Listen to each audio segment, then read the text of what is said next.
Nuevamente, buenos días. Voy a tratar de cumplir con el consejo del Papa, que los curas no tienen que predicar más de 8 minutos. Cuando me pase los 8 minutos, levantan la mano. Quiere decir que están aburridos y tengo que cortar. Ustedes decidirán. Hoy el Evangelio y este domingo nos invitan a un tema muy importante, humanamente importante, porque es humanamente realista, inclusive para las personas de fe, sobre todo para quienes nos consideramos personas de fe. La lectura primera que escuchaban fue una respuesta de Dios a Job. Job es el dilema desde el Antiguo Testamento y hoy sigue actual, y es ¿por qué un hombre justo o una mujer justa tiene que sufrir? Cuando el lema que persiste extrañamente en nuestra creencia religiosa es que Dios bendice al bueno y castiga al malo. Entonces, ese lema no nos cuaja cuando no es así. Y no les pasa a otros, nos pasa a nosotros. Seamos sinceros. ¿Por qué me pasa a mí lo que me está pasando? Si yo no robo, no mato, hago el bien a quien puedo. Y esa es una gran mentira que de alguna manera la palabra de Dios quiere erradicar, pero le resulta difícil porque sigue mechando en nuestra cabecita. Por otro lado, es un privilegio que tenemos nosotros los creyentes en un Dios que es misericordioso, que es Padre, que nos entiende, y eso nos obliga a nosotros padres a entender a nuestros hijos, que Dios no se enoja cuando nos enojamos. Y es la respuesta que le da a Job, con una ironía metafórica, como nos encanta a los papás contestar a veces, cuando podemos, si no se nos salta la chaveta.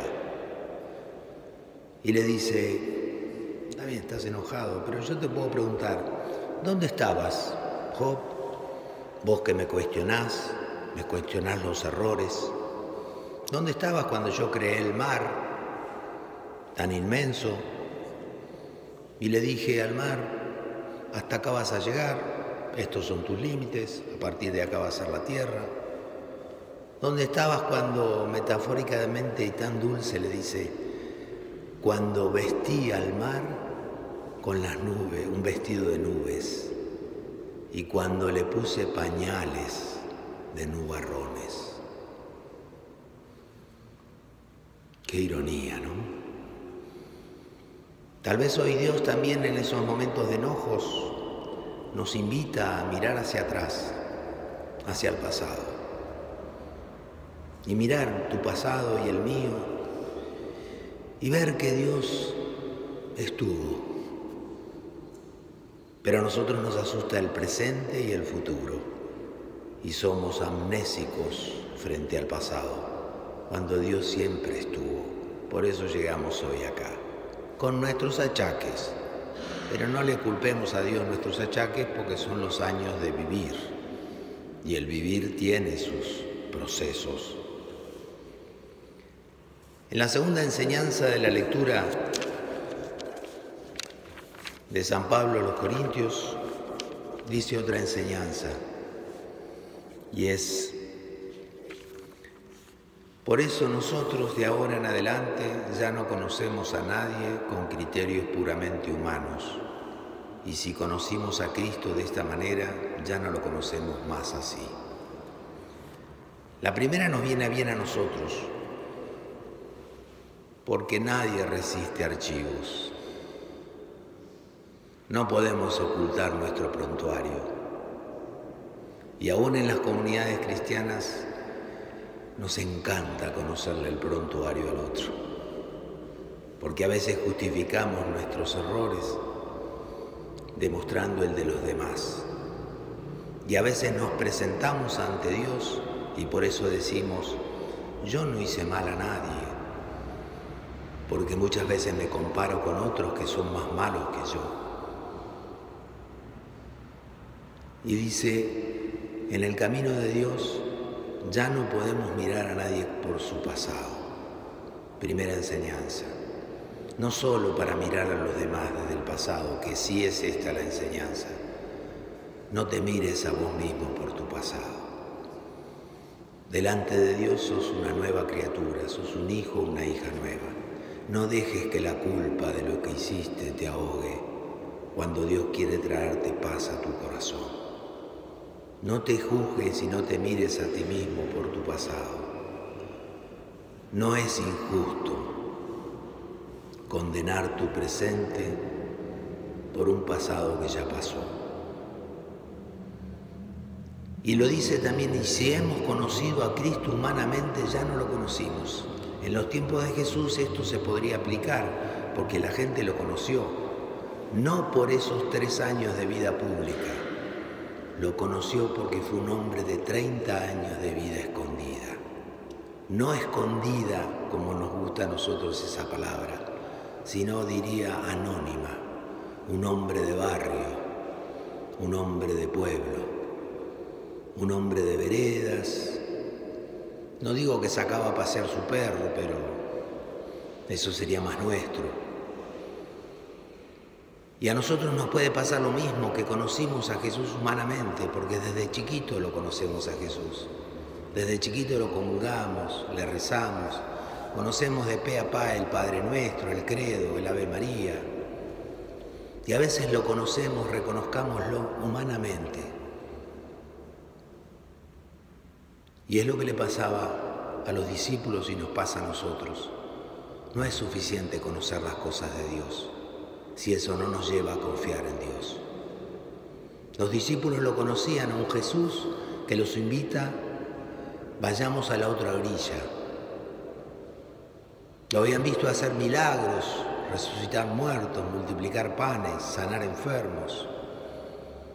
Y ahora, en la barca de la vida, ese Jesús que conocieron, que lo sabían de pe a pa, no sabían que podía calmar la tormenta y la tempestad.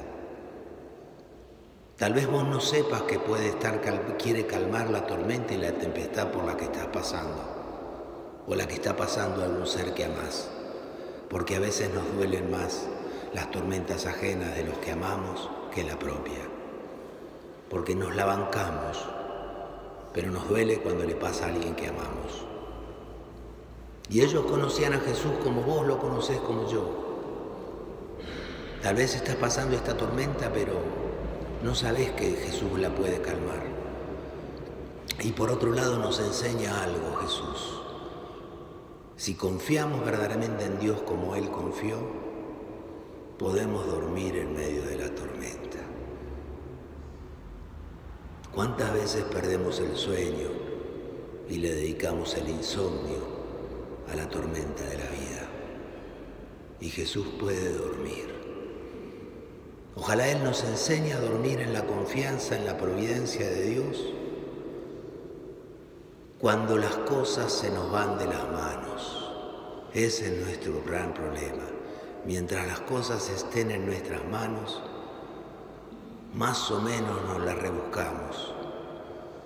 Pero el problema es cuando las cosas se nos van de las manos y cuando lo que humanamente sabemos y conocemos de Jesús no nos responden, porque necesitamos a un Jesús que lo podamos ver como el Hijo de Dios que puede calmar tantas cosas.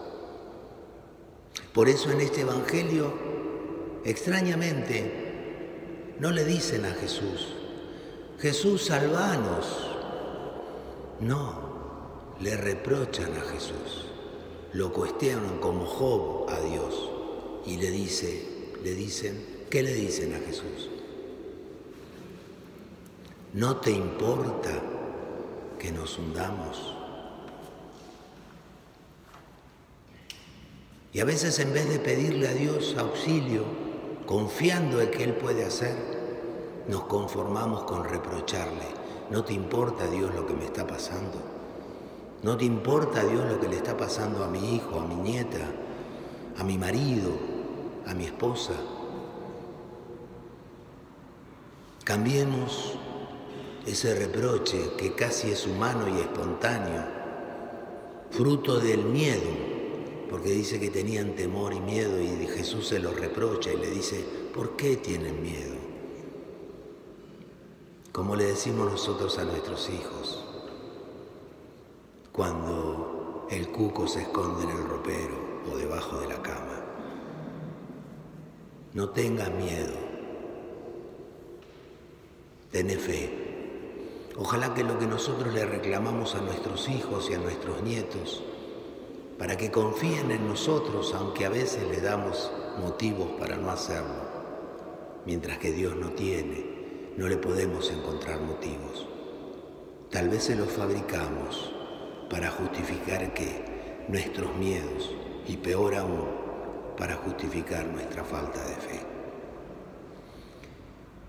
Habría más para decir, pero quiero respetar al Papa. No levantaron la mano, pero voy a ser obediente al Papa y los voy a dejar con las ganas. Que Dios nos bendiga y nos conceda, Jesús, la gracia de confiar en Dios, como nosotros esperamos simplemente que los nuestros confíen en Dios, confíen en nosotros. Y peor aún, o más, no, peor, voy a sacar la palabra peor, pero ya está grabada, no la puedo, no recito archivo. Voy a pedirle a Dios que confíen en Él cuando a nosotros sus problemas se nos van de las manos.